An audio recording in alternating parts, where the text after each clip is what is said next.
Hi. When I first heard that Kathy was flying a service around her pilgrimage to Transylvania, I became excited to hear the stories and to see the photographs. Kathy's pilgrimage and what it means for her and for us is quite interesting.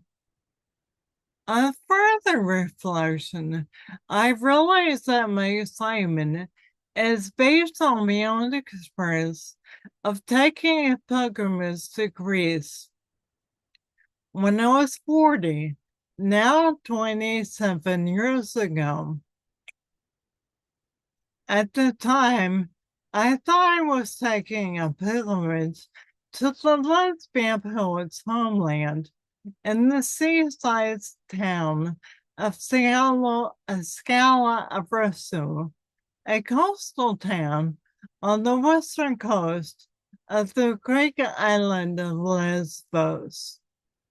Sappho, who lived there in the 7th century BCE, lived roughly 2 generations after the poet Homer. Sappho, the classical Greek poet, who happened to be lesbian and also an actual lesbian from the island of Lesbos, the English B is pronounced as a V in Greek, was very important to me as a younger lesbian. I would not have considered at the time that this pilgrimage, I was searching for a spiritual home, since in those days I avoided all things religious. However, in my younger days, when I wrote poetry, I viewed poetry as a religion and Sappho as its high priestess. I had to say in those days that I had intolerance for everything and everyone who had intolerance for me. This doesn't reflect my sentiment now. As a Buddhist, I send good energy to all sentient beings, including those who need to wake up. I now define myself as intersectional, which means, like all of you, I am more than one thing. In this later chapter of my life, I realized that my pilgrimage to Greece was also about something else.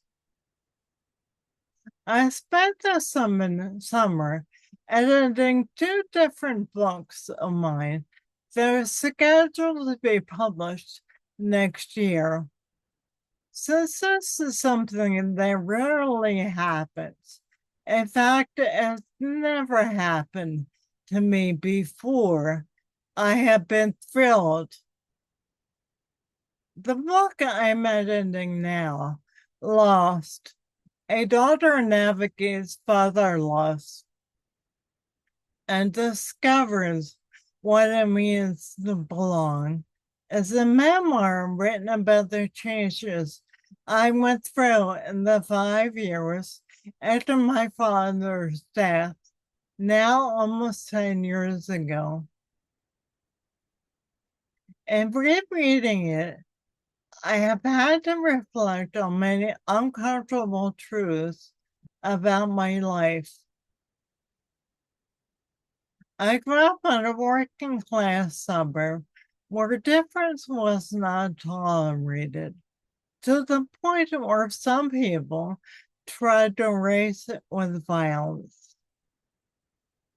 I write about how this experience sowed the early seeds for me becoming a Buddhist and how taking a breath, detaching, and having compassion for all is the survival skill. Another major thing that shaped me is I grew up hearing about an image of the Parthenon on the Greek Acropolis on the apartment wall, and my father's and his family's, in which he was the oldest of 5 children of his Fishtown home. Fishtown is an inner city Philadelphia neighborhood, which at the time my father was a boy, was a neighborhood populated by poor European immigrants. When I read through my memoir this summer, I reflected that arriving at the Greek Parthenon may have been the point of my pilgrimage, or at least it is now. I particularly felt this way when I read the following passage. When I look back on my trip to Greece, I remember sitting in front of the Parthenon and posing for my own camera in some other tourist's hands. The photo was lost long ago, but I could see it in my memory. I was wearing a white cotton shirt and sunglasses. The look on my face was determined rather than happy. I wasn't thinking of it consciously, but the memory of the image of the Parthenon on my father's boyhood wall must have been in my body. I still feel the sentiment in my bones that sitting in front of the Parthenon provoked in me. I had arrived. The fact of me considering myself intersectional is related to me being here. As part of my identity, I am Unitarian Universalist. This means I try to understand and embrace all religions and infuse them with my own Buddhist breath. Diversity, including religious diversity, is a necessity for me. I wouldn't be here without it. My memoir Lost starts with a quote from the late poet Audre Lorde. We were never meant to survive. My story is one of survival. In my mind, the importance is not so much on what I survived as the lessons I learned. Self-knowledge is a form of survival also. Maybe your story is about survival too. Perhaps this is true for all of us. We are here because we survived. In my mind, a pilgrimage is about survival. It doesn't always have to do with travel. It's an experience that you live through and that changes you.